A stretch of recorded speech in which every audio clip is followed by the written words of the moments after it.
দেখছেন কাঙ্গালিনী সুফিয়া, জনপ্রিয় এই শিল্পীর বর্তমান জীবনচিত্র সূচনা। নমস্কার, সালাম সবাইকে।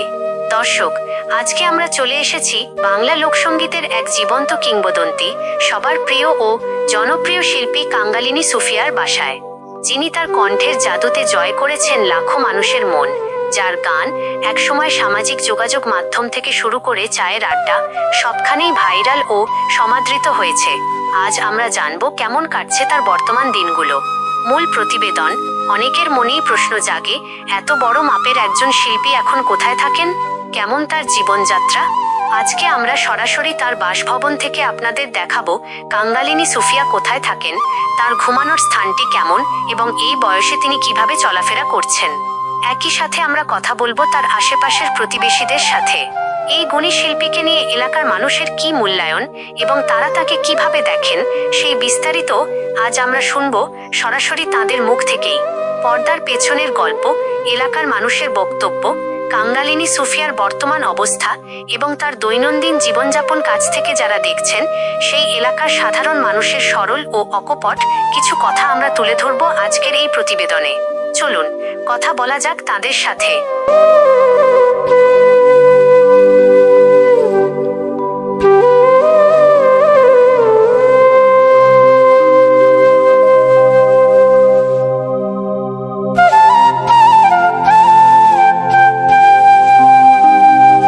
ভাই, আপনাদের দেখি রাশি ভালো, পাশের বাড়ির লগেই বাংলাদেশের 1 নম্বর শিল্পী নাম করা, তো তার ব্যাপারে কিছু বলেন তো।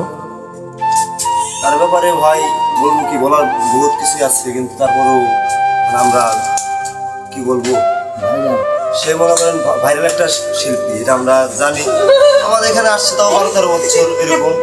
এই 12-13 বছরের ভিতর সে আইসে, আর আমাদের এই জায়গায় মনে করেন যে কারেন্ট আসছে, সে আসার সাথে সাথে দূরত্ব কারেন্ট আসছে, রাস্তাও হওয়ার কথা, পাকা হওয়ার কথা, তারপরে মনে করেন যে হয় না, সে অসুস্থ হয়ে গেছে।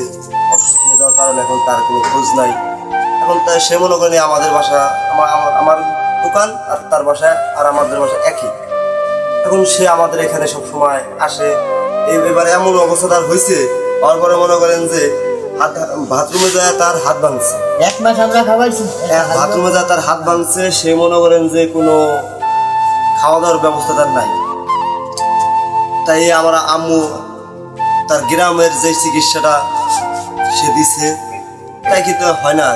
তারপরে সে, তার মেয়ে ছিল ঢাকা, তার মেয়ে ঢাকা থেকে আইসে, আসার পরে এখন টাকা পয়সার ব্যাপার। তারপরে সে রাজবাড়ি যায়, কিভাবে যে হোক তাকে হাসপাতালে নিয়ে গেছে, নিয়ে ব্যান্ডেজ করে আনছে। আনার পরে সাংবাদিকরা আসছে এখানে, আসার পরে তারা তাকে যে কোনো ভালো ব্যবস্থা করছে, হয়তো বা টাকা পয়সা দিয়ে হেল্প করছে।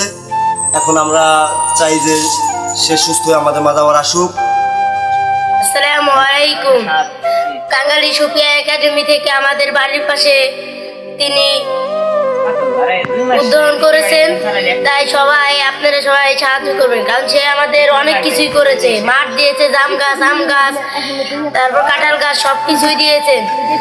তিনি কয়েকদিন আগে তিনি বাথরুম থেকে পড়ে তার হাত ভেঙে গিয়েছে, তাই আপনারা সবাই তার জন্য দোয়া করবেন, কারণ তারা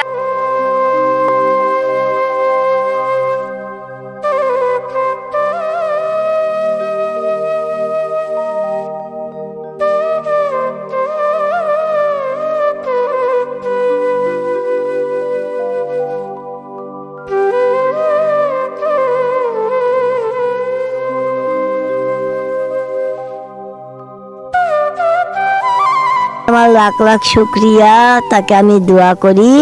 সুখ কি জিনিস তো দেই নাই, কষ্ট জীবনেই কাটালাম, মা বাবার ঘরেও কষ্ট করছি, আবার স্বামীর ঘরে আইছিলাম, তাও কষ্ট করছি, আর এখনো কষ্ট করতেছি।